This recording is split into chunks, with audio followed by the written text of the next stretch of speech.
Hello,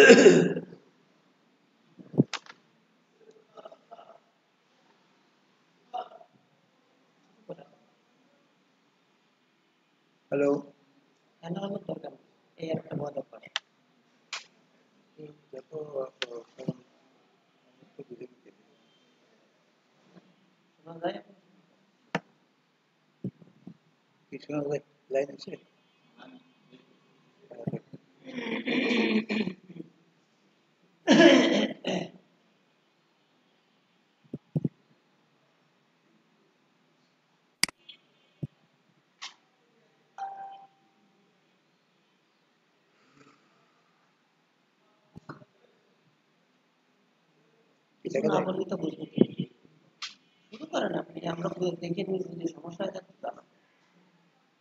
أعوذ بالله من الشيطان الرجيم بسم الله الرحمن الرحيم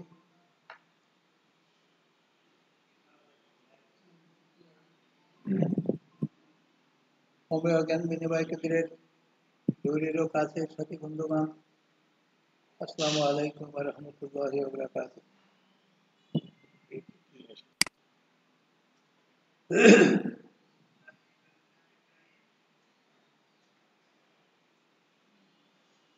আজ আমাদের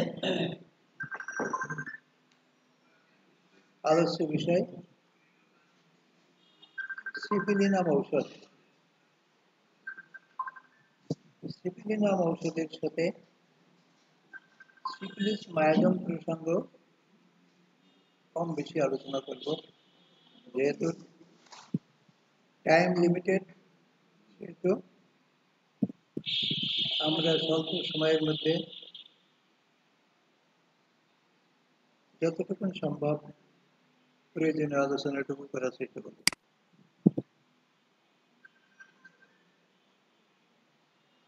সিপিলিনাম ঔষধ সিফিলিস গ্রুপের সর্বশ্রেষ্ঠ ঔষধ। আমরা বই পুস্তকে পাই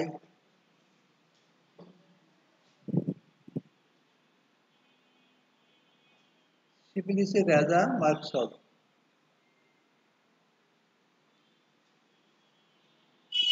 যখন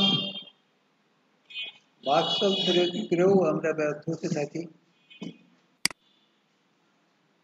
মার্কসল আর প্রস্তুত করতে পারে না, রোগীর শতভাগ আরোগ্য নিশ্চিত করতে পারে না, তখন আমাদের মায়াজমের চিন্তা করতে হয় এবং সিফিলিস মায়াজমকে দুর্বল করার জন্য, নিঃশেষ করার জন্য আমাদের তখন সিপিলিনাম ঔষধ প্রয়োগের প্রয়োজন পড়ে। আমাদের সবসময় খেয়াল রাখতে হবে, সিপিলিনাম কোন রোগের ঔষধ নয়। সিপিলিনাম দিয়ে কোনো রোগ ব্যাধি সারবো, সেই চিন্তা মাথায় রাখা যাবে না। রোগ চিকিৎসা হবে ঔষধে, লক্ষণ ভিত্তিক ঔষধে।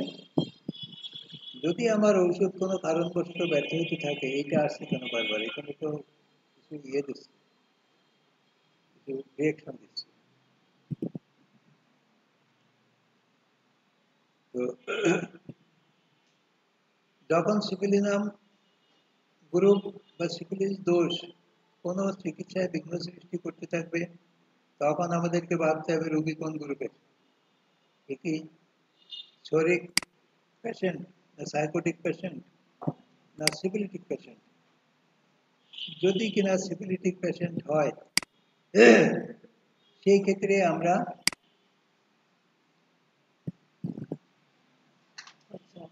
সিফিলিস মায়াজমকে দূর করার জন্য কি বন্ধ হয়ে গেছে, সিফিলিস মায়াজমকে দূর করার জন্য তখন আমাদের সিপিলিনাম ওষুধ প্রয়োগ করতে হবে।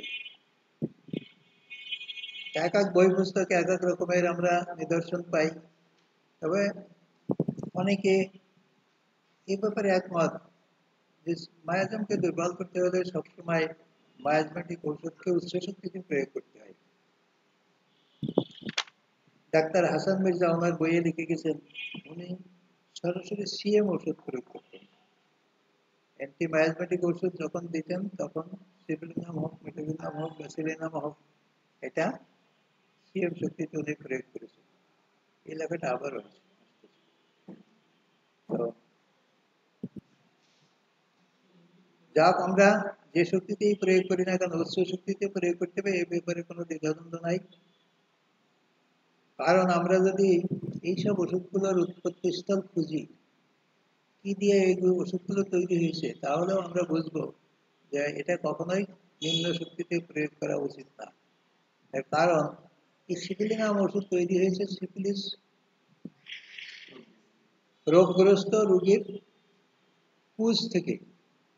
সিফিলিস মানে ক্ষত, গভীর ক্ষত, দূষণীয় ক্ষত, দুর্গন্ধযুক্ত ক্ষত। এই ক্ষতগুলোকে, এই ক্ষতের পুঁজ থেকে, এই ক্ষতের পুঁজ থেকে আপনাকে এই সিপিলিনাম ঔষধ প্রস্তুত হয়েছে।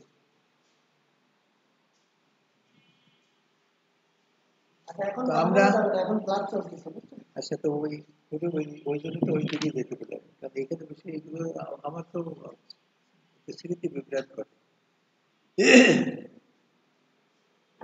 আমরা সিফিলিস যুক্ত রোগীর ক্ষত থেকে যে পুঁজ নেওয়া হয়, সেই পুঁজ থেকে ওষুধ তৈরি করা হয় সিপিলিনাম ওষুধ।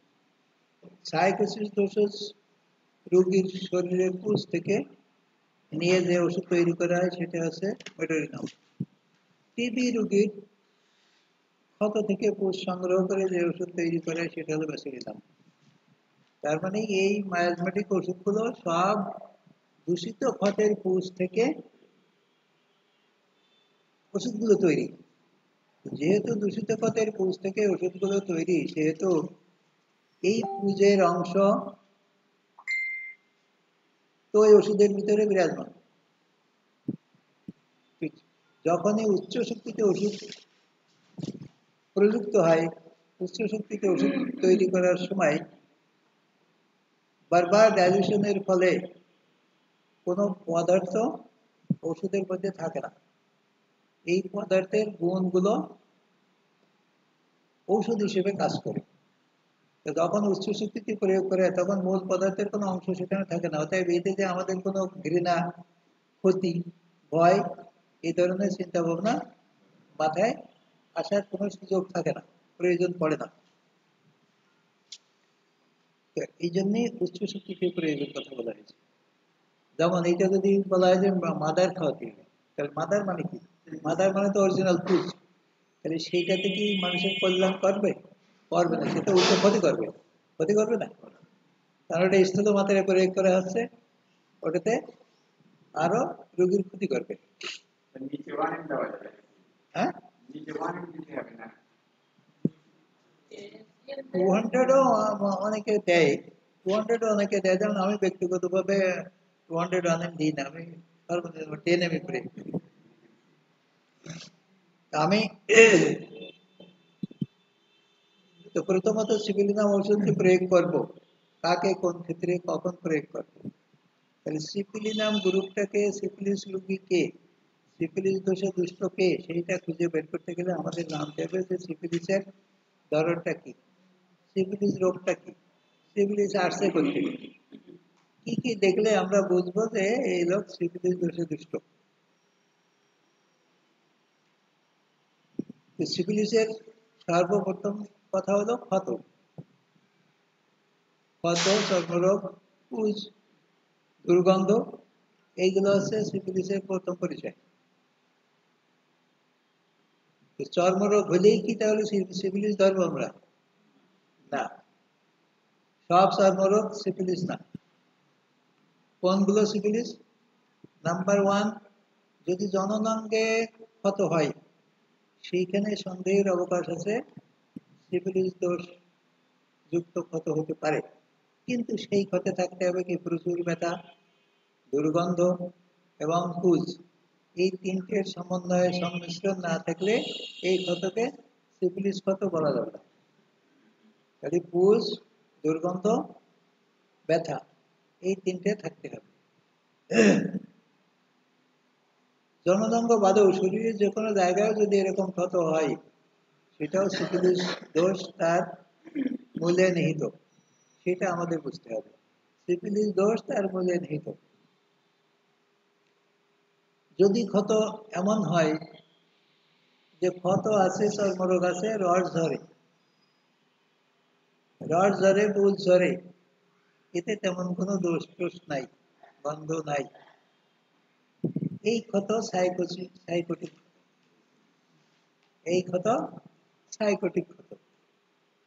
আচ্ছা, এমন ক্ষত আছে খালি চুলকই, শুকনো চুলকনি, কোনো রস বুঝ কিছু নাই, চুলকতি চামড়া ছেড়ে ফেলে দিচ্ছে, একটু হয়তো রস একটু রক্ত বেরোচ্ছে, এইগুলো আছে শরিক ক্ষত, শরিক চর্মরোগ।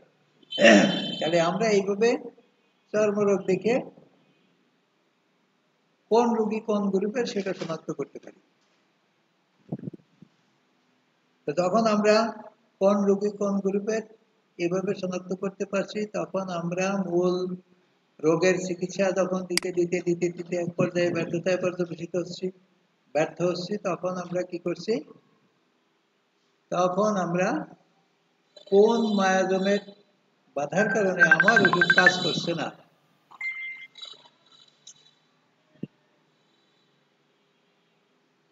সরজিতের মোবাইল থেকে কল আসছে, কোন মায়াজম আমার রোগী চিকিৎসার পথে বাধার সৃষ্টি করছে, সেইটাকে শনাক্ত করতে হবে। তাহলে সিফিলিস মায়াজম কি শুধু ক্ষত দিয়েই আমরা শনাক্ত করব?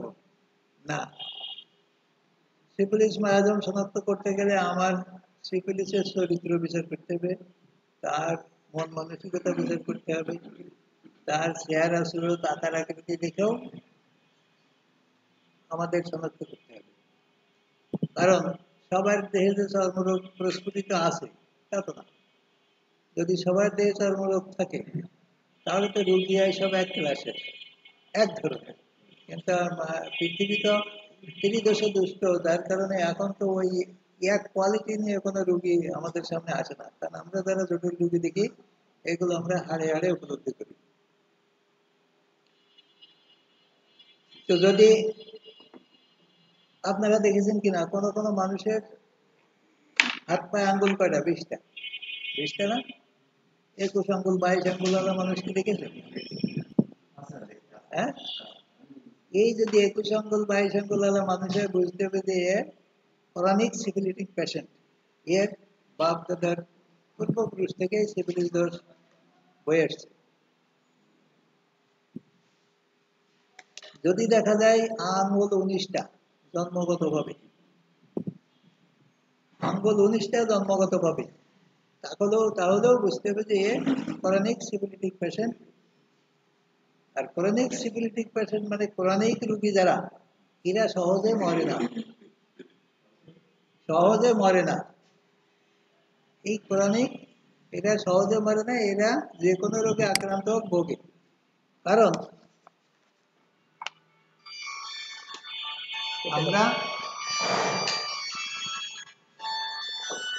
আমরা যখনই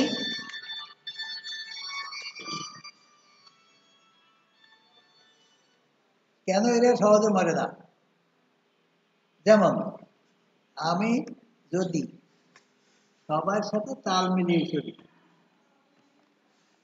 সকালে যে আসতেছে তার সাথে খাইতে দিচ্ছি, দুপুরে যে আসতেছে তার সাথে আলাদা একটা কায়দায় সম্পর্ক করতেছি, দেখা গেল যে দুজন আমার কাছে আসে দুইজন পরস্পর শত্রু, দুইজনই পরস্পর শত্রু আসছে আমার কাছে, কিন্তু আমি কোনো পক্ষ নিলাম না, আমি সবার সাথে তাল দিয়ে গেলাম, এরাও বললাম যে তুই ভালো, ওরাও বললাম তুই ভালো, অসহযোগিতা হলো রাত্রে, ওরাও বললাম যে তুমিও ভালো। তিনজনে ভাবলো কি স্যার আসলেই ভালো, কি, কিন্তু স্যার তো নষ্টের গুরু মশাই। যদি নষ্টের গুরু মশাই না হতো তাহলে তো তিনজনের সুবুদ্ধি দিত, তুমি এটা খারাপ করতেছো, ওরে বলতে তুমি এটা খারাপ করতেছো, আরেকজনের বলতে তোমার এটা খারাপ হচ্ছে, তোমরা এগুলো বাদ দিয়ে পরস্পর মিলে দাও নাকি। যখন আমি সবার সঙ্গে তাল মিলিয়ে চলছি, তা আপনারা তিনজন কি আমার শত্রু হবেন কোনো সময়? তিনজন যখন শত্রু আপনারা হবেন না, কেউ যদি আমার দোষও পায় তো আপনারা মেনে নেবেন না, তাহলে আমারই মারবে কেন, আমি মারবো কেন? আমি তো এরকম হুট করে মারবো না, হুট করে মারবো না এই কারণে, কারণ আপনারা যখন কিনতে হবেন আমার ঘরে, তখন কেউ না কেউ আমার বিপক্ষে যাবেন এবং আপনারা পরিকল্পনা করবেন যে স্যারের আর সময় দিয়ে যায় না নাকি। ঠিক আমাদের শরীরটাও এখন এরকম হয়ে গেছে, তিনই দোষে ভাগযোগ করে খাচ্ছে, তিন দোষে মিলেমিশে ভাগযোগ করে খাচ্ছে। আগের মানুষ সুস্থ অবস্থায় মারা যেত, সুস্থ অবস্থায় মারা যেত, বিছানায় বুদ্ধ খুব কম আমাদের মানুষ। কারণ কি? কারণ তখন মানুষের শরীর ছিল সুদা, এত দোষ শরীরে ছিল না, তাদের মন মানসিকতা ছিল ভালো। যখনই, কারণ তারা ওই তিনজনকে তিন রকমের বুদ্ধি দিত না, তারা আসলেই বলে দিত যে তোমার এটা ভালো না, তোমার ওইটা ভালো না, তোমার ওইটা ভালো না। যখন এরকম বলে দিত তখন দেখা যেত যে তিনজনই শত্রু হয়ে যেত, কারণ তিনজন তিন দিক দিয়ে পরিকল্পনা করতো যে শালাকে কোন সময় ধরবে। যখনই তারা সুযোগ বুঝে ধরতো, এক ধরায় ছয় দিত। আর এখন আমরা কি করছি, যেহেতু আমরা নানান দেশে দুষ্ট, আমাদের মন হচ্ছে কলুষ্ট, আমরা চিন্তা করবো যে সে আল্লাহরা মরছে করুক, আমি আমার লাইন ঠিক রেখি নাকি, তাই না? এই কারণে আজকের মানুষ দেখেন বেশি ভুগছে। ধর্ম যদি বলেন যে কোনো লাইনে আপনি যান, এই নীতি একটাই, দেখা যাচ্ছে বড় নেতা সকলেই কিছু ভালো, মরতেছে কারা, এই শূন্য গুটি মারামারি করে দেখা গেল মরে যাচ্ছে। এর কারণ হলো এইটাই, এখন আমরা হচ্ছে প্রদূষিত দূষিত, যার কারণে আমাদের মরণ অত সহজে হবে না, এই বুঝে বুঝে বুঝে বুঝে করবে। কারণ আমরা তো সকলের সাথে তাল করতে সত্যি, সবাই আমার ভাগে যোগে খাচ্ছে, সবাই সাথে যতক্ষণ আছে আমার মধ্যে খাওয়ার মতো যতক্ষণ কিছু আছে ততক্ষণ পর্যন্ত ওরাই আবার আমারে ওষুধ পানি কিনে খাওয়াই বাঁচায় রাখবে নাকি, বাঁচায় রাখবে না? যখন ওরাই দেখবে যে কেউ একটু বেশি আক্রমণ করতে, ওরাই ওরা সালিশ দরবার করে তারা বোঝাবে যে তুই এত ধরে ঠেলা মারলি তো ওটা মরে যাবে, তো আমাকে রসদ শেষ। এভাবেই আমাদের বড়াই বাড়ছে এইভাবে। তো আপনাদের এইভাবে বুঝে নিতে হবে, যতই আসে একজন বুঝেই দিক যে আমাদের বড়াই কত সুন্দর বেড়ে গেছে, আজ 70 বছর 80 বছর, কিন্তু বিষয় তো সেটা না, 60 বছর হলি 40 বছর হলি যে মাজা ব্যথাই যাচ্ছে, এই তো আর সোজা হচ্ছে না। তাহলে সিফিলিস দোষ কত দিয়ে চিনবো, সাইকোসিস দোষ কত দিয়ে চিনলাম? আচ্ছা, এইবার যেটা আমি আঙ্গুল দিয়ে বুঝলাম সিফিলিস, এইখানে আপনাদের বুঝতে হবে শুধু আঙ্গুল দিলে কোনো কথা নাই, অতিবর্ধন আর অতি শুষ্কতা, এটাও সিফিলিটিক। যেমন অতিবর্ধন, যেমন এই যে আজকাল আপনার অটিস্টিক বেবিতে বেড়ে যাচ্ছে দেশ, এরা সব সিফিলিটিক বেড়ে, কারণ এগুলো অতিবর্ধন, এরা পোল্ট্রি মুরগির মতো, এদের নিজস্ব কোনো সক্রিয়তা নাই, তাই না? এইগুলো হচ্ছে সিফিলিটিক গ্রুপের রোগী। আবার যদি এই কুবর্ধনও হয়, তার মানে দেখা গেলো যে বেটে মানুষ এতটুকু বয়স হয়েছে 30 বছর, লম্বা হয়েছে এতটুকু, এগুলো সিফিলিটিক, এদের পূর্বপুরুষ থেকে আগত সিফিলিস মায়াজমের অধিকারী, এর মা বাপ যেখান থেকে আসছে। সাইকোসিস চেম্বকে দিয়ে, সাইকোসিস সংযোজন করে, বিয়োজন করে না। এই সহজে বোঝার উপায় হলো এগুলো সংযোজন করে, বিয়োজন করে না, বিয়োজন করতে পারে না। কি সংযোজন করে আর কি বিয়োজন করবে? সংযোজন বলতে বোঝায় যে শরীরে বাড়তি কিছু সৃষ্টি করে, যেমন টিউমার, অ্যাসিড, এইগুলো সৃষ্টি করে, এগুলো সংযোজন না। আর সিফিলিস কি করে? ধ্বংস করে, সিফিলিস মাইনাস করে, সাইকোসিস প্লাস করে, সিফিলিস মাইনাস করে। আর সোরা কিছুই করে না, সে হলো তারা তাল দেয়। তো এই টিউমার, এই অ্যাসিড যদি কিনা এটাই কোনো কারণ বশত পছন্দ ধরে ক্ষতের সৃষ্টি হয়, তখন এটা কি হয়ে গেল, তখন কি হবে? তখন কি আর সাইকোসিস থাকবে? তখন এটা হবে সিফিলিটিক। যখনই ক্ষত হয়ে পুজ হয়ে দুর্গন্ধ ছড়াই যাচ্ছে, যেমন ক্যান্সার, টিউমার থেকে তো ক্যান্সার, টিউমার থেকে যখন ক্যান্সার আসছে, টিউমার যতক্ষণ পর্যন্ত আছে এই টিউমারে কোনো যন্ত্রণা কষ্ট কিছুই দিচ্ছে না, তাহলে এইটা হচ্ছে সাইকোটিক গ্রুপের আওতাধীন। যখন এটা পেকে পুজো করে বেরিয়ে যাচ্ছে, অপারেশন করে দিচ্ছে, তখন এটা সিভিলিটি মায়াজম অ্যাটাক করছে, অ্যাটাক করে তাকে বিপর্যয়ের মধ্যে নিয়ে যাচ্ছে। কারণ সিভিলিসে ধরলে তো মাইনাস করবে, এটি তো প্লাস করে না। আপনার পুনঃ কইছে পুনঃ অনেকের নখ দেবেন খুব পুরু, কাট থেকে দিবে লেড়ে কাট না, মেশিন দিয়ে কাটা লাগে, তাও দামি মেশিন লাগে। আবার কারো নখ ভালো মন্দ যাই থাকে না, কোনো কোনা বসে যায়, পাকে পুরু যায়, দুর্গন্ধ ছড়ায়, এরকম আছে না? তাহলে যার নখ পুরু সহজে কাটে না, সেইটা হলো সাইকোসিস। কারণ ও তো কিছু সৃষ্টি করেছে, প্লাস করতেছে না। নখ স্বাভাবিকই সে, যেমন আমার এই নখ, এ যদি খানিক পুরি হয়ে যায়, তাহলে এটা কিছু সৃষ্টি করলো না। যেখানে প্লাস ধরা যাবে, প্লাস হবে, সেখানে হলো সাইকোসিস। আর যদি এই নখে পছন্দ ধরে, পুরু যায়, ভেঙে চিড়ে পড়তে লাগে, দুর্গন্ধ ছড়াতে লাগে, তখন সেটা এটা কিন্তু আর সাইকোসিস থাকলো না, তখন হয়ে গেল সিফিলিটিস। তাহলে আমরা মায়াজম এভাবে শনাক্ত করবো। নখ পাতলা, খুব সুন্দর, পাখির নখ কিরকম, আকাশ উঠবেন একবারে বর্ষির মতো, তাই না? এইরকম নখ আছে না মানুষের, পাতলা, একদম পাতলা, দেখো চকচক করতেছে, সোনার মতো চকচক করতেছে। মাঝে মাঝে সাথে সাথে একটা দাগও দেখা যায় অনেকের নখে। তাহলে এইগুলো আছে শরিক, এরা আছে শরিক গ্রুপের পেশেন্ট। তাহলে আমাদের বিভিন্ন অঙ্গ প্রত্যঙ্গ দেখে এইভাবে শনাক্ত করতে হবে যে রোগী কোন গ্রুপের। তারপরে পরিবর্তন,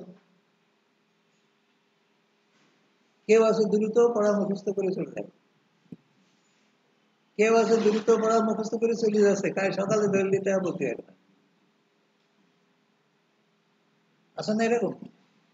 কেউ আছে পড়া দ্রুত মুখস্থ করতেছে বা ধীরে মুখস্থ করতেছে, 7 দিন পরও সে তা বলতে পারে। এই হচ্ছে স্মৃতি শক্তি বা মেধা শক্তির গুণাগুণ। এখানে এই মেধা শক্তি দিয়েও আমাদের দোষের গ্রুপ নির্বাচন করে দেবে, মায়াজম কোনটা নির্বাচন করে দেবে। যেমন যদি সিকিউরিটি রোগী হয়, সে খেয়ে ওঠার পরে আর বলতে পারবে না যে আমি কি খাইছি, নামাজ পড়েছি, পর মুহূর্তে যদি তাকে জিজ্ঞেস করে বা একদিন বা 1 ঘন্টা পরে, আধা ঘন্টা পরে জিজ্ঞেস করে, তা সে বলতে পারবে না। এবং বলতে পারবে না তো সে পারবেই না, সে আর ওই স্মৃতি মনে করে বলতে পারবে না। কিন্তু এর গুণ কি, অতীত ইতিহাস, সুস্থ থাকা অবস্থায় তার যে ইতিহাস, তার যে জীবনের ইতিহাস কাহিনী, তার জীবনের স্মৃতি, সব তার মনে আছে। কিন্তু নগদের এইটা সে বলতে পারবে না। এটা হচ্ছে সিবিলিটি। সাইকোটিক যদি হয়, এরও অতীত স্মৃতি সব মনে আছে, মনে থাকবে, বর্তমান স্মৃতি সে ভুলে যাবে তাড়াতাড়ি। কিন্তু ভুলে গেলে সে চেষ্টা করলেই আবার ওটা স্মরণে আনতে পারবে। চেষ্টা করলে কিছুক্ষণ পর, 1 minute, 2 minute, 1 second, 2 second, 5 second ভাবনার পরে সে এটা আবার মনে আনতে পারে। যেন আমি কি পড়াচ্ছিলাম, জিজ্ঞেস করলাম কি পড়াচ্ছিলাম, কিন্তু আপনারা না বললে ওটা আমার মনে এসে গেল। তাহলে মনে এসে গেলে তাহলে এটা আসলে যে সাইকোটিক, এটা সাইকোটিক গ্রুপ। আর দেখা যাচ্ছে যে ওই পড়ে আসতেছে বাতাসের মতন, ভুলে যাচ্ছে বাতাসের মতন, আবার লাগাই দিলে আবার পড়িয়ে ফেলাচ্ছে। এইভাবে পড়তে পড়তে দেখা যাচ্ছে যে তার পড়া ঠিকই মুখস্থ হয়ে যাচ্ছে। এইগুলো হলো স্প্রিং। এতে যখন দূষিত মায়াজমের আওতাধীন চলে যাবে, তখন কিন্তু আর ওই স্মৃতিতে এই গন্ডগোল হয়ে যাবে। যেমন এরকম রোগী আমার মা ছিল। যেমন আমি আগে একদিন কোন গ্রুপের আলোচনায় আমি একটা রোগী লিপিয়ে দিচ্ছি, আমার মার রোগী। যেমন তৃতীয়বার স্ট্রোক করার পরে সে তার স্মৃতিশক্তি হারাই গেল। তৃতীয়বার স্ট্রোক করার পরে তার স্মৃতিশক্তি হারাই গেল। কি হলো, যে সে নামাজ পড়েছে, নামাজ পড়ে উঠেছে, ভুলে গেছে, আবার উজু করেছে, আবার নামাজ পড়েছে, এমনকি কন্টিনিউ করতেছে, দিন ভরে নামাজ পড়েই যাচ্ছে। নামাজ পড়তে পড়তে ক্লান্ত হয়ে যাচ্ছে, সেখানে শুয়ে নিচ্ছে, শুয়ে নিয়ে আবার উঠে নামাজ পড়তেছে। যদি বলা হয় যে তুমি তো নামাজ পড়িছো, তাই নাকি, আমার তো খেয়াল নেই, তাহলে এবার এখানে শুয়ে নিল, শুয়ে নিয়ে উঠে দেখা গেল আবার শুরু করে দিচ্ছে। খাইছে, খাইয়ে উঠে হাত ধোয়ার পরে আমি নিজে পরীক্ষা করেছি, যদি জিজ্ঞেস করি যে মা তুমি কি খাইছো, কয় না তো, খাইয়ে উঠলো কেবল, মানে 1 মিনিট 2 মিনিট হয়েছে, না তো খাই। এই অবস্থা, এবং এই অবস্থা থেকে তাকে আর উত্তরণ ঘটানো সম্ভব হয় নাই, কারণ আমরা জানি যে তৃতীয়বার স্ট্রোক করলে মানুষ মরে যায় আর বাঁচে না। কিন্তু তার ফার্স্ট স্ট্রোক আমি নাকবম দিয়ে বিদায় করেছি, সেকেন্ড স্ট্রোক লাইকোপোডিয়াম দিয়ে বিদায় করেছি, থার্ড স্ট্রোক জেলসিমিয়াম দিয়ে বিদায় করেছি। আমি আমার চিকিৎসার দিন ছিল সে যতদিন ইনশাল্লাহ বেঁচে ছিল, এবং মৃত্যু পর্যন্ত সে আমার কাছে ছিল। তাহলে এই স্ট্রোক করার পরেও সে 9 বছর বেঁচে গেছে, ফার্স্ট স্ট্রোকের পরে 10 বছর বেঁচে গেছে। তো এই যে থার্ড স্ট্রোকে তার স্মৃতিশক্তি চলে গেল, সেই স্মৃতিশক্তি আর ফিরিয়ে আনা সম্ভব হয় না। এই হচ্ছে সিফিলিটিক পেশেন্ট। আমরা যা হোক সংক্ষেপে সিফিলিসের পরিচয় কিছু আপনাদের বোঝানোর চেষ্টা করলাম। পরবর্তীতে সময় সুযোগ আসবে, কারণ বায়োজেনেটিক আলোচনা করতে গেলে অনেক সময়ের ব্যাপার, ব্যাপক সময়ের ব্যাপার, এবং এর মধ্যে ব্যাপক প্রশ্নের উত্থাপন প্রয়োজন। যেমন যারা শ্রোতা দর্শক থাকে তারা যদি বিভিন্ন রকমের প্রশ্ন করে তাহলে আলোচনা সম্পূর্ণ করা সম্ভব, নচেত লিখিয়ে এনে দেখে পড়তে হবে, এছাড়া এটা সম্ভব না। কারণ সব কথা সিরিয়ালে তো এইভাবে আসবে না, মনে থাকবে না, বলাও যাবে না। আমরা আমাদের আলোচ্য বিষয় যেটা সিফিলিস নাম ঔষধ, এখন আমরা সিফিলিস নাম ঔষধ সম্পর্কে কিছু পরিচয় আপনাদের দিব, যে কোথায় কোথায় আমরা কেন কেন প্রয়োগ করবো। যেহেতু ঔষধ একটা হয়েছে, সেহেতু তার প্রয়োগের ক্ষেত্রেও তো আছে, সেটা তো যেখানে সেখানে দেয়া যাবে না। তা আমরা সাপোজ ধরেন আপনি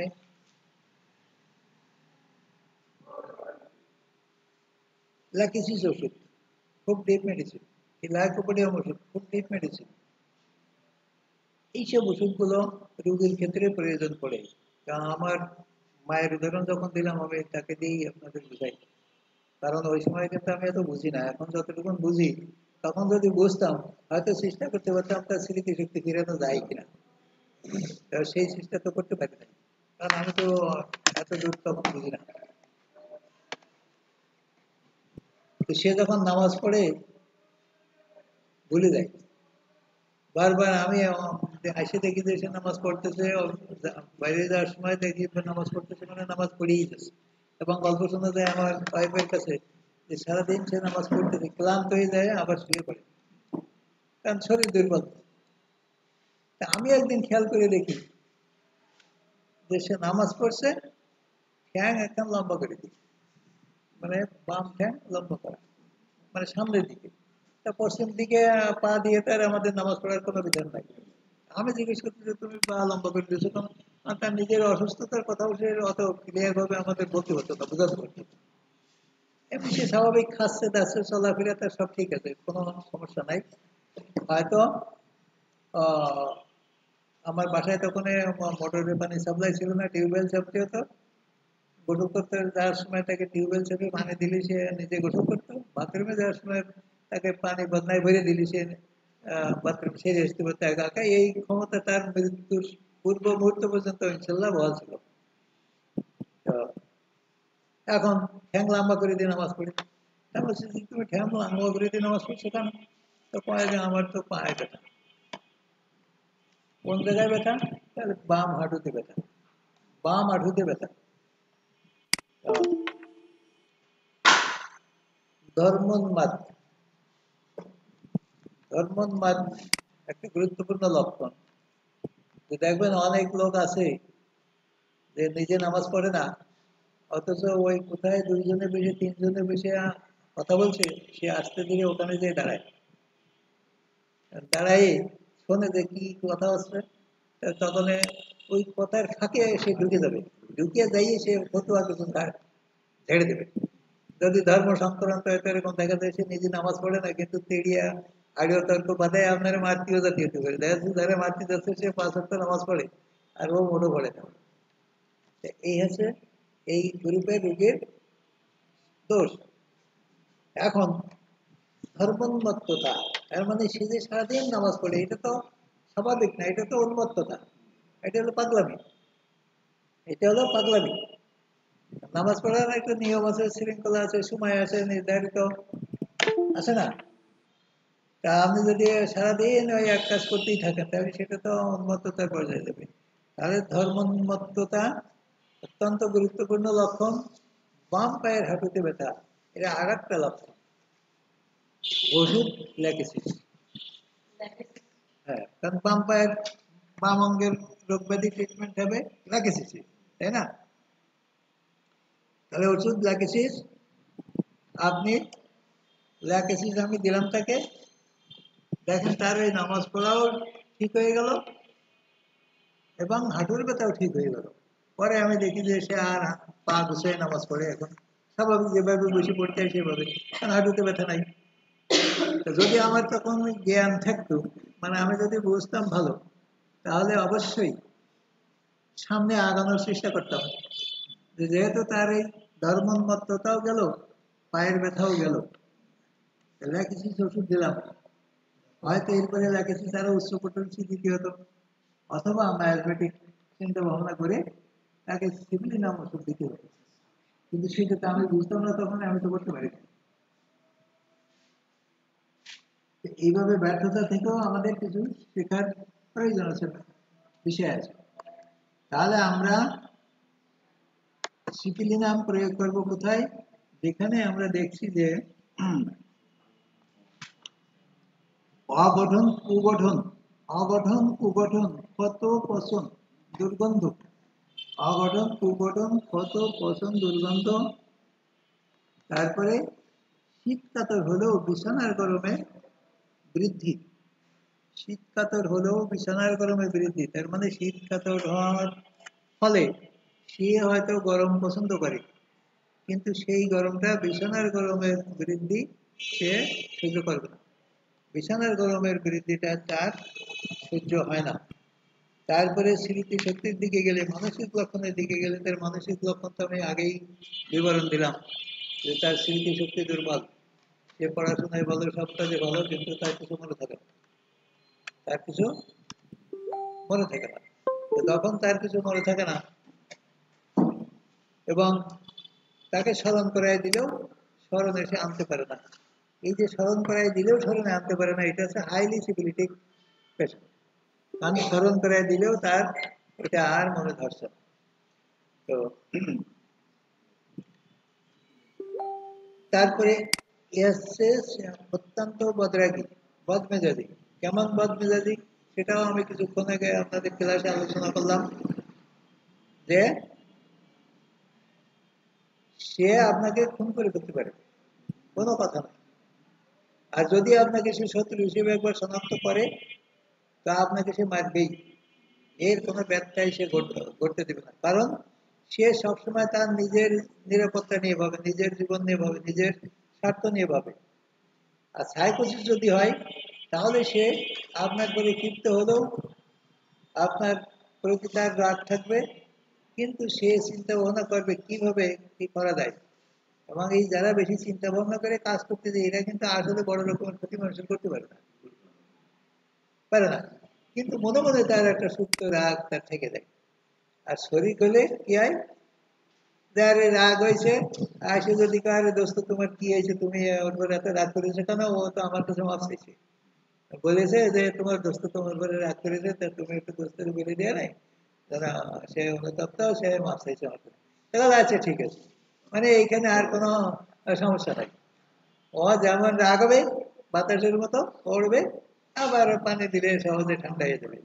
কিন্তু সাইকোসিসও অত সহজে ঠান্ডা হবে না, তার মনের কষ্ট সে এটা এইভাবে চলতেই থাকবে, অনেকদিন কন্টিনিউ করবে। আর সিভিলিটি করলে অত দূর সময় সে দিবে না, সে কি করবে, ভাঙি ছিঁড়ে খুব খারাপি করে একটা দুর্ঘটনা ঘটাবে। এমনও বই পুস্তকে পাওয়া যায় যে সিভিলের রাগ হয়ে গেলি তখন সে নিজের সন্তান, স্বামী, ছেলে, মেয়ে, স্ত্রী ও যখন তখন খুন করে ফেলতে পারে, আগুনে পুড়ে ফেলতে পারে, আগুন ধরাই দিতে পারে, ঘর বাড়িতে আগুন ধরাই দিতে পারে। এই যারা ঘর বাড়িতে আগুন ধরাই দেয়, এটা সব সিভিলিটি পেশেন্ট। আগুন ধরানোর চিন্তা ভাবনা যাদের মাথার মধ্যে বেশি খেলে এরা হচ্ছে সব রিভার্স সালফারের রোগী। তো আর খুন খারাপি করতে যারা সদা রেডি প্রস্তুত, এরা মার্শাল অ্যাসিডনাইটিক সিপিলিনাম গ্রুপের রোগী। এবার সালফারেরও শেষ করে দিতে সিপিলিনাম আসে ওষুধ, কারণ এরা সব হচ্ছে এই সিপিলিটিক গ্রুপের রোগী। তারপর সিফিলিস গ্রুপের রোগী যদি হয় তাহলে তার মনের মধ্যে সবসময় যে রাগ, এবং সে জীবনে বহু কিছু করেছে, বহুত খুন খারাপি করেছে, এই করতে করতে জীবনের এমন একটা সময় আসবে যখন সে দেখবে তার মনের মধ্যে এমন একটা ভাবের উদয় হবে, চিন্তা ভাবনার উদয় হবে যে জীবনে তো কত কিছু করলাম, আমার বোধহয় আর ছাড়া নাই। কারণ তার যদি কোনো স্থায়ী বন্ধু না থাকে, সে যদি বন্ধুকেও খুন করে, আজকে আমি কাজী সাহেবের মারলাম, তো কেউ না কেউ তো বসবে যে কাজী সাহেব একসময় কাজী সাহেবের দোস্ত ছিল, কিন্তু তারা মেরে দিয়েছে। এবার সরজিৎ চিন্তা করবে যে স্যার তো কাজী সাহেবের খুব দোস্ত ভাবতো, ভাবতে কিন্তু তারা তো কুইট করে দিয়েছে, তাহলে আমি যে স্যারের সাথে মিলবো ও তো আমারও মারবে। এইভাবে কি হবে, একসময় তার জীবনে নিঃসঙ্গতা আসবে, একাকিত্ব আসবে না। যখন নিঃসঙ্গতা আসবে তখন তো তার নিরাপত্তাহীনতায় ভুগবে। ঠিক এরকম রুগীদের বেলায় উদাহরণ আরেকটা মনে আসলো, তখন এটা এটাই রুগী। দেখেন আমরা যখন এই রুগী ট্রিটমেন্ট করি, রোগীর যখন এই রোগ হয়েছে, এই রোগ হওয়ার পরে কি করবে, যতক্ষণ পর্যন্ত ওর জায়গা জমি গাছপালা গরু ছাগল থাকবে ততক্ষণ পর্যন্ত কিন্তু দৌড়তেই থাকবে। আজ এটা একটা কাজ ওটা একটা, কোথায় গেলে বাঁচবো, কি করবো, এই করবো তা করবো, এই করতে করতে করতে করতে যখন দেখবে যে ধন সম্পদ টাকা পয়সা শেষ হয়ে এসেছে, তখন আস্তে ধীরে মাথা ঠান্ডা হতে থাকবে। ঠান্ডা হতে থাকে তখন চিন্তা করবে যে দেখি ভাবি চিন্তা দেখি কি করা যায়। আর তো সব তো গেল ছিল, আবার কেউ আছে আমি মরি মরি, ও জায়গা জমিও ব্যস্ত না, কিছুই করবো না, আছে না এরকমের মানুষ, সব রকমের মানুষ আছে সমাজে। যখন যারা সিকিউরিটি গ্রুপের রোগী, তারা যখন আক্রান্ত হবে তখন তার জীবনের সর্বস্ব বিনিয়োগ করবে সে ভালো হওয়ার জন্য, সুস্থ হওয়ার জন্য, বেঁচে থাকার জন্য। যেমন বেঁচে থাকার জন্য সে তার জীবনে বন্ধু বান্ধবকেও ছাড় দেয় না, আপন জনকেও ছাড় দেয় না, শত্রু যাকে মনে করেছে তাকে সে কুইট করে দিচ্ছে। এইবার অসুস্থ হলো, ফুলতলায় দেখালো, খুলনায় দেখালো, ঢাকায় দেখালো, ঢাকায় দেখালো, এই হাসপাতাল ও হাসপাতাল সব দেখালো, দেখানোর পরে চলে গেল কোথায়, ইন্ডিয়ায় চলে গেল, আরো সামর্থ্য থাকলে আমেরিকায় চলে যাবে। সেখান থেকেও যখন তারা ব্যর্থ হয়ে তাকে ফেরত দিবে, তখন সে চিন্তা করবে, তখন তার মধ্যে আসবে হতাশা। কারণ এই যে তার জীবনের দৌড় তো শেষ, সে তখন বুঝবে আমার জীবনের দৌড় তো শেষ, আমি মনে হয় আর ভালো হব না। এই যে আর ভালো হব না, এই যে ডিসপেয়ার রিকভারি অফ হতাশা জীবনে যখন আসবে, তখন হয়তো সে কি করতে পারে, যদি কিনা তার কোনো ভালো কাজের সুফল থেকে থাকে, যেমন আমরা কোথায় কোথায় বলি যে ও হয়তো জীবনে কোনো একটা ভালো কাজ করে দিল, আল্লাহ তার উপরে রহমত করেছে নাকি, এরকম বলি না আমরা। তাহলে এমন কোনো ভালো কাজের নিদর্শন যদি তার থাকে, ভাগ্য যদি তার ভালো থাকে, সে যদি কোনো বিজ্ঞ হোমিওপ্যাথিক ডাক্তারের চিকিৎসাধীন তখন যায়, কারণ তার ভাবনা তখন আসবে আমি তো আর ভালো হবো না, তো বসে থেকে লাভ কি, যতদিন বাঁচি চেষ্টা করে দেখি, চেষ্টা করে দেখি। এখন শেষ চেষ্টার জায়গাটা হলো হোমিওপ্যাথি, আর তারপরে পীর ফকির গাজীর দরকার। এই এখন শেষ চেষ্টা মানে হোমিওপ্যাথিতে যদি আসে এবং তার রোগী লিপি যদি সুস্থ সুন্দরভাবে করা যায়, তাহলে আমরা শনাক্ত করতে পারবো এই হচ্ছে সিভিলিটি গ্রুপের পেশেন্ট, তাহলে এখন ওষুধ কোনটা হবে, মানে এ তো শেষ পরিণতির ওষুধ, শেষ পর্যায়ের ওষুধ, শেষ পরিণতির রোগী। তাহলে একে নিয়ে তো আমাকে ভাবতে হবে সেই টপ লেভেলের ভাবনা। যেমন আমার ইয়ের এক অনলাইনে রোগী দেখলাম, ওই সে মাদার ব্রেস্ট ক্যান্সার শনাক্ত করেছে, কাটিয়ে দিচ্ছে ডাক্তার, টিউমারকে কাটেছে, কিন্তু পরবর্তীতে দেখা গেছে সেটা খারাপের দিকে চলে গেছে। যা কোনো এক মাধ্যমে আমার এই ভাষণ ঘটনা শুনে তো অনেকে অনলাইনের মাধ্যমে সেই রোগী দেখলাম, ওষুধ দিলাম, 4 বার কেমো দিয়ে আসে, কিন্তু দিন দিন খারাপের দিকে যাচ্ছে। তাহলে সে কেমো দেওয়ার পরে আমি তার ওষুধ দিলাম, ওষুধ খাওয়ার পরে মানে তার চোখ মুখ সব কালা হয়ে গেছে। আমি 3 দিন আগে আমার সঙ্গে সে অনলাইনে আবার কথা বলতো, এবার দেখি চেহারা খুব সুন্দর হয়ে গেছে মাত্র 15 দিনে, এবং তার রোগ ব্যাধি মানে 50% নিয়ন্ত্রণাধীন। এখন দালাল পরিবেষ্টিত এইসব রুগীরা, তো বড় বড় রুগীরা দালাল পরিবেষ্টিত, যতক্ষণ পর্যন্ত রুগীর ঘরে টাকা থাকে ততক্ষণ দালাল চারিপাশে ঘিরে থাকে। এবার তাদের প্রলোভনে সে আমার কাছে ফোন করেছে যে স্যার আপনার রুগীকে তো আমার ভালোই লাগতেছে, কিন্তু আমার তো সকলে ভয় দিচ্ছে, কেমন দিকে না গেলেই তো আমার ছাড়তেছে না। আমার পাশেও বসে রয়েছে এখন 2 জন, আমার নিয়ে যাবে ধরে ফেলে, তারা আমার বিভিন্ন রকমের ভয় দিচ্ছে। তা বললাম তুমি যাও কেমন দিয়ে আসো, আমি আল্লাহ তাআলাই বলিনি যে তোমার আমি ওষুধ দিয়ে বাসায় দেবো তাই বলে ধরে রাখবো। কেমন দিয়ে আসো, যদি তোমার মন বলে আমার ওষুধ খেতে, তা এসে তারপরে আবার যোগাযোগ করে না, আমি ওষুধ দেবো না। এই যে এই যে মনের অবস্থা, কারণ ওই রোগী যদি শক্ত হতো, তার মনের অবস্থা, মনের ভিতরে যদি দুর্বলতা না থাকতো, তাহলে ওই পরামর্শ তো সে নিত না। কি নিত? তার মানে এখনো তার গাছপালা কিছু আছে, এখনো গাছপালা কিছু আছে, ওগুলো বেচা শেষ হবে, তারপরে রুগীও শেষ হবে, গাছপালাও শেষ হবে, সবই শেষ হবে। যাক, এখন সে যদি সে ফিরে আসে কেমন দিয়ে, কেমন তো বাহ্যিক জিনিস, আমি তাকে বলে দিলাম যে যদি তারা কোনো প্রেসক্রিপশন দেয় আপনি ওষুধ খাবেন না, তো সেও বললো যে না আমি ওদের ওষুধ খেয়ে আমার 3 দিন ক্ষতি হচ্ছে, আমি আর খাবো না। তাও কেমন দিয়ে আসে, যাও দিয়ে আসে। এই হচ্ছে অবস্থা। তাহলে সিফিলিটিক পেশেন্ট হলে তার জীবনে শেষ অবস্থায় যখন দেখবে যে আর কোনো রাস্তা খোলা নাই, ঠিক আছে চলো যাই একটু হোমিওপ্যাথিক ডাক্তারের কাছে। কিন্তু যদি ওই ফ্রি ওষুধ দেয় কোনে, 10 টাকায় ওষুধ দেয় কোনে, এই খুঁজলে তো কাজ হবে না। আমার খুঁজতে হবে এরকম বড় ডাক্তার, ভালো ডাক্তার দিকে তার কাছে যেতে হবে। যদি সে কিনা আসল জায়গায় পৌঁছাতে পারে, রোগীলিপি তৈরি করা যায়, তাহলে হয়তো ওই হতাশার জীবন থেকেও তাকে ফিরিয়ে আনা সম্ভব হতে পারে।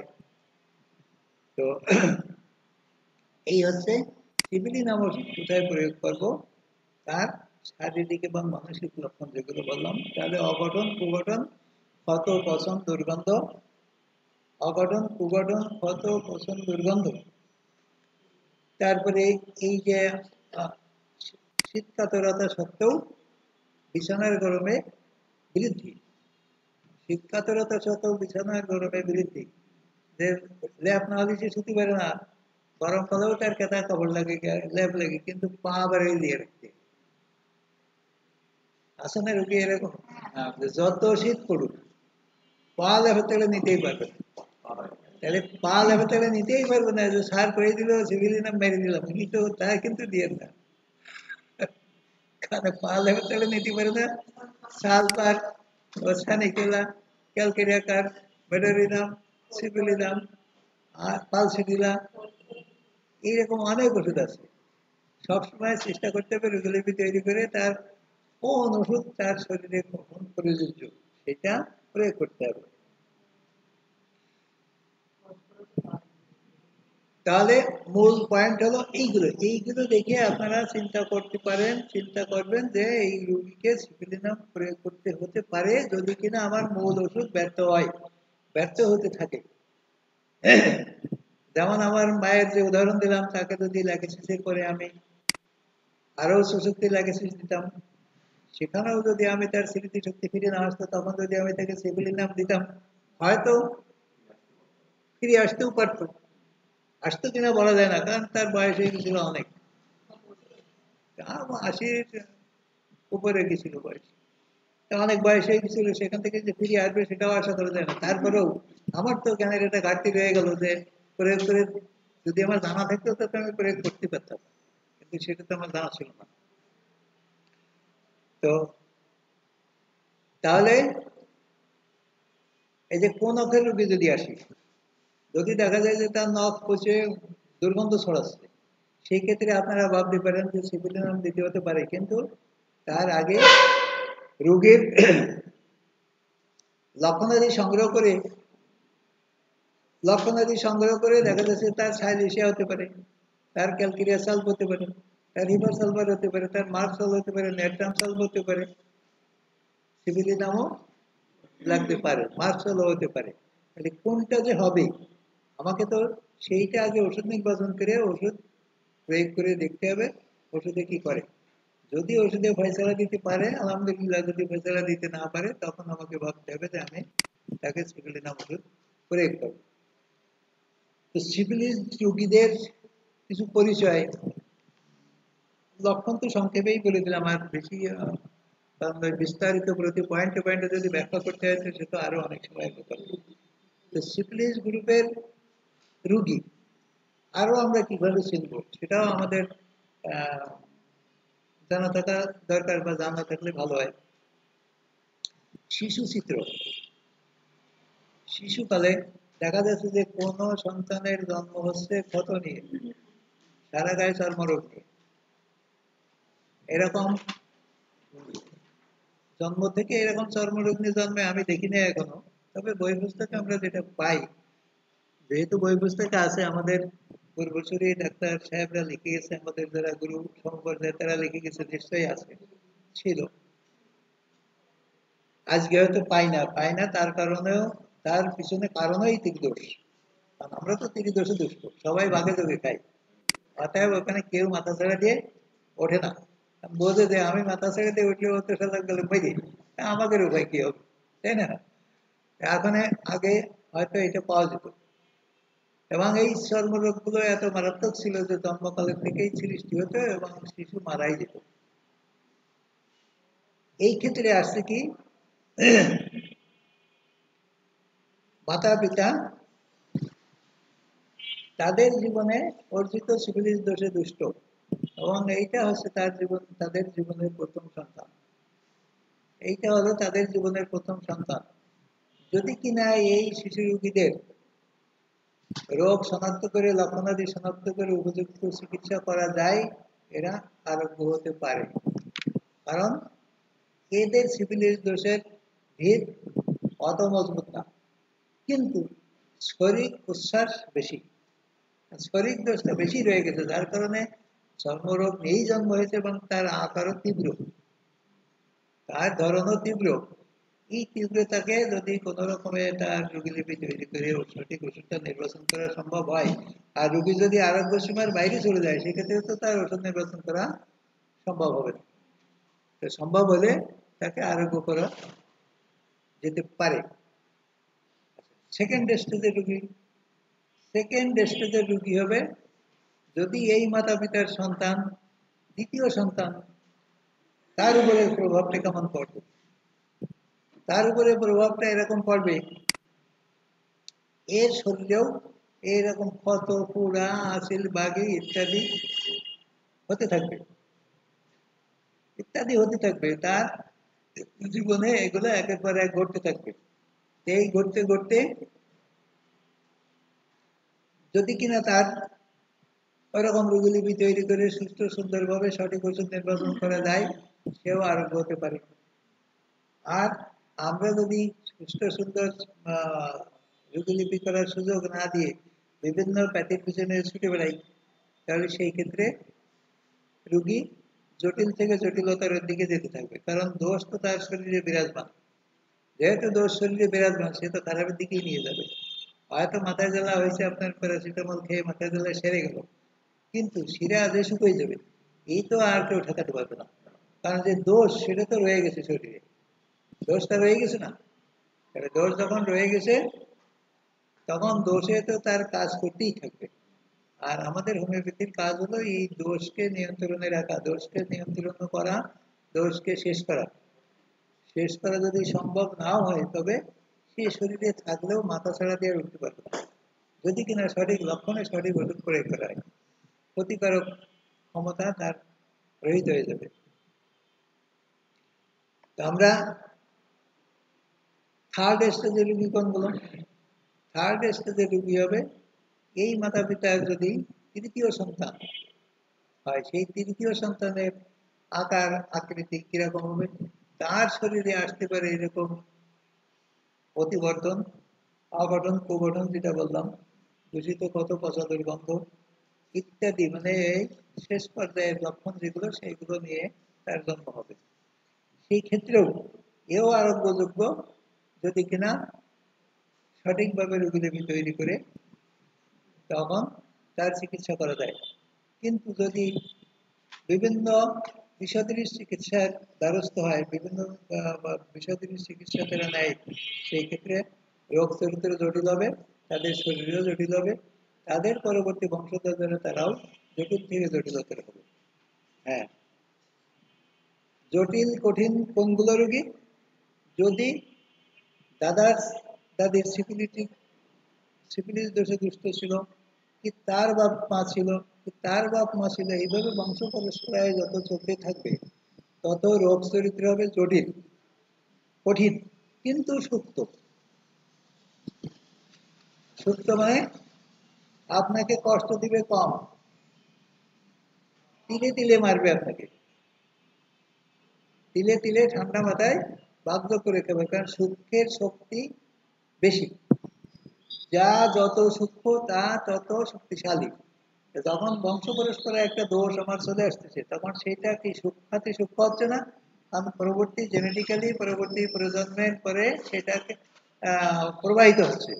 তাহলে সেটা যত আমার থেকে আমার ছেলেতে যাচ্ছে, ছেলের থেকে পোতাতে যাচ্ছে, পোতার থেকে তার পরবর্তী বংশধরে যাচ্ছে, তাহলে জিনিসটা যত প্রজন্ম পরিবর্তন করছে তত সে সূক্ষ্ম হচ্ছে, সূক্ষ্ম হচ্ছে না।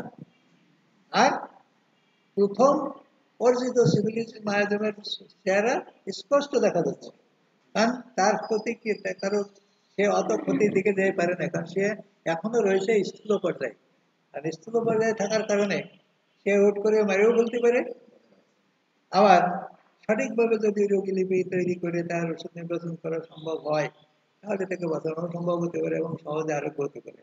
কিন্তু জেনেটিক্যালি যেটা এক পুরুষ থেকে আর এক পুরুষ, তারপরে পুরুষ, তারপরে পুরুষ, সেইভাবে প্রবাহিত হতে থাকবে, চলবে, এইগুলো থেকে আমাদের মুক্তি নেই। যে যত গানই গান, এইসব গান নিয়ে অনেক সময় অনেক রকমের তর্ক বিতর্ক সৃষ্টি হয়, কারণ আমরা বাস্তব জীবনে যেটা দেখি যে সব সেরে যাবে, কিন্তু অত সহজ না, রোগ সেরে যাবে না। আমার হোমিওপ্যাথির কল্যাণে আমরা এটুক দাবি করতে পারি বা দাবি করি, সেটা হচ্ছে যে আপনার শরীর সুস্থ থাকবে, আপনি নিত্য নতুন রোগে আক্রান্ত হবেন না। যেমন একটা সারটি দিয়ে তিনটে বাঁধবে না, আমাশা সারটি দিয়ে আমাশা সারে নাই কিন্তু পায়খানা বন্ধ হয়ে গেছে, আমাশা সারে নাই কিন্তু পায়খানা বন্ধ হয়ে গেছে, দেখা যাচ্ছে শুধু আম পড়েই যাচ্ছে, পায়খানা হচ্ছে, আর কারণ দেখা যাচ্ছে যে পায়খানাও বন্ধ হয়েছে, আমও বন্ধ হয়ে গেছে। এবার সেইগুলো ঠিক করার জন্য আবার আমাদের কাছে আসতে হয়। তো আমাদের হোমিওপ্যাথিতে এইটা হয় না। যদি সঠিক সময়ে সঠিক ওষুধ লক্ষণ ভিত্তিতে যদি আমরা প্রয়োগ করতে পারি, তাহলে রোগী শতভাগ নিরোগ না হলেও তার শরীরে নতুন কোনো সমস্যা আসবে না, এবং যে সমস্যা সৃষ্টি হয়েছিল সেই সমস্যা দুর্বল হয়ে যাবে, দুর্বল থেকে দুর্বল হতে হতে সেটাকে নিঃশেষ করাও যেতে পারে। তবে আমাদের কিছুটা সমস্যা আছে, যেটা সেটা হচ্ছে যে আমরা একজন রুগীকে সোজা না ভালো করতে পারি না। পারি না, তার কারণ হলো রুগীরা যেই একটু উপকার পায় সেই আর ডাক্তার বাড়ির দিকে ফিরে না, চিন্তা করে এবার ডাক্তারের কাছে এত গেলে ডাক্তার বড় লোক হয়ে যাবো, কিন্তু ওর নির্দিষ্ট 12 বাজে যাচ্ছে এই কথা সে ভাবে না। সে চিন্তা করে যে ডাক্তার বড় লোক হবে, এই চিন্তা করে সে ডাক্তার বাড়ি আসা চান্স দিল। কিছুদিন আগে মানে এক রুগীর গল্প করছি, প্রায় 1 বছর তার কোনো খবর নেই, টিবির রুগী, হসপিটাল থেকে সোজা না ভালো করে সার্টিফিকেট দিয়ে রিলিজ করে দিয়েছে। তাহলে এখন সে 1 বছর পরে এসে সে কিছুদিন আগে যাবে কি রে, আমি মনে করি কি এত কোনো মরে গেছে, টিবির রুগী, তাতে মরে যাওয়ার স্বভাব। আমি মনে করি মরে গেছে, নয় ভালো হয়ে গেছে। ভালো হওয়ার মতন পরিবেশ তখনও তার শরীরে পুরোপুরি আসে নাই, কারণ আমার তো খেয়াল আছে। এগুলো তো স্মৃতি বহুল রুগী, ইতিহাস তো জীবনে আমরা বলবো না। ও আমার সেই রুগী সামনে আসলে আমার খাতাও দেখা লাগে না, ওটা আমি বলে দিতে পারি যে তারে আমি কিভাবে ট্রিটমেন্ট দিয়ে আসতেছি আর তার কি কি সমস্যা ছিল। কিন্তু ও তখন বিদায় হয়ে গেছে, আর আসে না। তখন সে 50% 60% ভালো। তাহলে ওই সময় সে দেখবে দেখবে যে কাজ করে বেড়াচ্ছে, তার সংসার ধর্ম করে বেড়াচ্ছে, আর এই ডাক্তার বাড়িতে যাওয়া যাবে না, গেলে তো ডাক্তার বড় লোক হয়ে যাবে। এবার 1 বছর পরে যখন প্রায় 9 মাস না 10 মাস করে আসে, আচ্ছা দেখি আমি অবাক হয়ে গেছি যে আমি তো মনে মনে বলছি যে আল্লাহ আমার বাঁচাইছে, কোনো মারছে না, আমিও বাঁচছি, ভালো হবে কিনা সন্দেহ।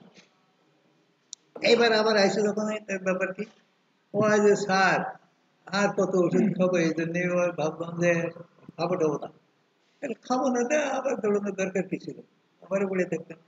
তো পরে বললাম যে যখন একটু ভালো লাগে তখন ভাবে যে ডাক্তার বড়টা পেয়ে যাবে, যে স্যার ঠিক কথাই কইছেন, আসলে ওই জন্যই আসতাম না। যে মনে করতাম বোধহয় বোধহয় ভালো হয়ে গেছি, আর মনে হয় সমস্যা হবে না। এটা এখন আবার সেই যেগুলি যে জায়গায় ছিল সেই জায়গায় চলে গেছে। আবার এখন ঘন ঘন আসতেছে, এখন কিন্তু ঘন ঘন আসতেছে, এখন আর আমি যদি 15 দিন পরে আসলে দেখা যাচ্ছে 10 দিন পরে সে হাজির হয়ে যাচ্ছে। এখন কিন্তু এর সময় মিস হচ্ছে। এখন আবার একটু সচল হয়েছে, আবার কাজ করা শুরু করেছে।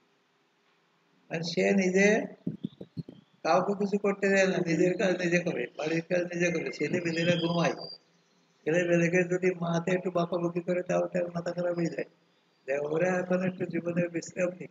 দেখা গেলে টিভি টিভি বেরিয়ে যাচ্ছে, কিন্তু সে সংসারের চাবিকাঠি মানে মাঠের থেকে শুরু করে ঘর পর্যন্ত সব তার কাছে। তো এই হচ্ছে রুগীদের অবস্থা। যদি রুগীরা ঠিক মতন চিকিৎসা নেয় তাহলে আমার মনে হয় যে সব রুগীকেই ভালো করতে না পারলে অন্তত 90% রুগীদের আমরা মোটামুটি ভালো একটা পর্যায়ে নিয়ে যেতে পারি। কিন্তু যে রুগীরা তখন বেশি বুঝে ফেলায়, ডাক্তার বললো কই যাচ্ছে এই কথা ভাবা শুরু করে, তখন ওর কবল তো নিজে পড়ে, কারণ আমাকে তো কিছু করার থাকে না। আসলে হোমিওপ্যাথি যেটা বলে যে আরোগ্য করা সম্ভব, এটা সম্ভব, কিন্তু শোধানো সম্ভব না হলেও অন্তত এমন একটা পরিবেশ পরিস্থিতিতে আমরা রোগীদের রাখতে পারি যে তারা ভালো থাকবে, সুস্থ সুন্দর থাকবে।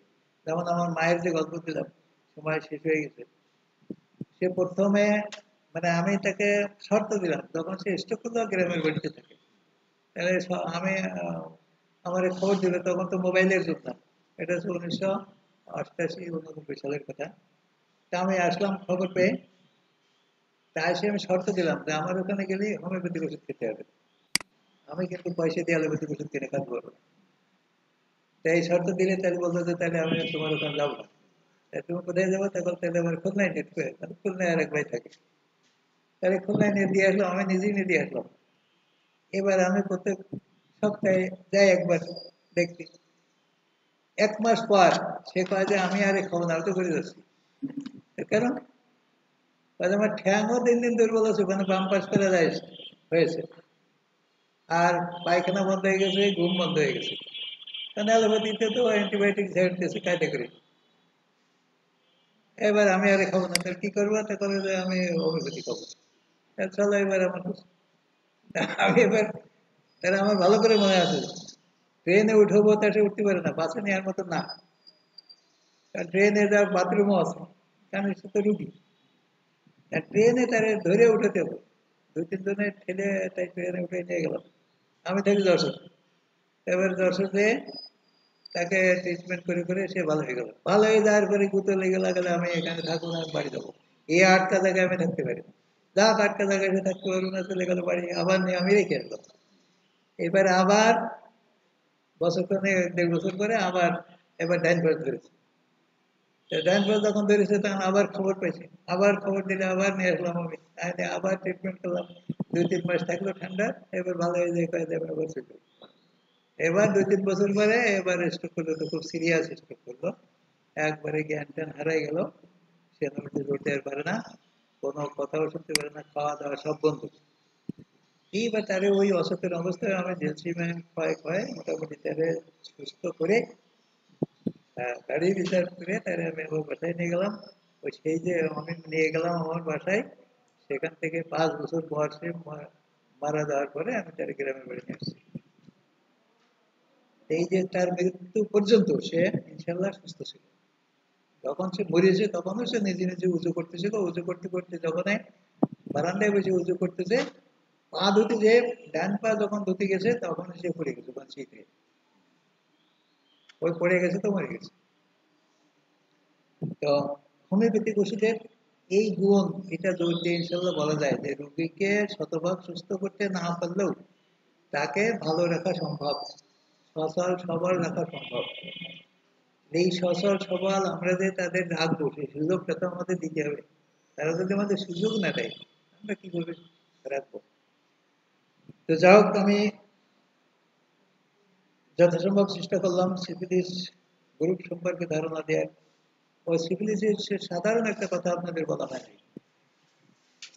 সোরার বৃদ্ধিকাল দিনে না দিনে না সোরার বৃদ্ধিকাল যখন তখন কারণ এটাও বলতেছি বাতাসের সঙ্গে তুলনা করতে পারছে এর কোনো টাইম টেবিল নেই সাইকোসিসের বৃদ্ধিকাল দিনে সিফিলিসের বৃদ্ধিকাল রাতে সিফিলিসের বৃদ্ধিকাল রাতে সাইকোসিসের বৃদ্ধিকাল দিনে আর সোরার বৃদ্ধিকালের কোনো নিশ্চয়তা নাই এর গেলেও অসুস্থ হতে পারে ও বর্ষায় দিলেও অসুস্থ হতে পারে দিনেও অসুস্থ হতে পারে রাতেও অসুস্থ হতে পারে সকালে হতে পারে দুপুরে হতে পারে বিকালে হতে পারে রাতেও হতে পারে এর কোনো টাইম টেবিল নাই এটা হচ্ছে সাধারণ চিত্রটা বলতে খেয়াল ছিল না সেটা সাধারণ একটু বলে দিলাম তো যাও মোটামুটি আপনারা আমার জ্ঞান মতে যতটুকু সম্ভব আমি আপনাদের বোঝানোর চেষ্টা করলাম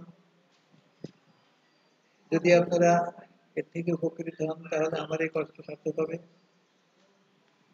সবাইকে হোমিও জ্ঞান বিনিময় কেন্দ্রে দূরের কাছের সাথী বন্ধুদের আবারও সালাম জানাই সকলের কাছে দোয়া চেয়ে এবং সকলের জন্য দোয়া রেখে আজকের অনুষ্ঠানের সমাপ্তি ঘোষণা করছি আসসালামু আলাইকুম ওয়া রাহমাতুল্লাহি ওয়া বারাকাতুহু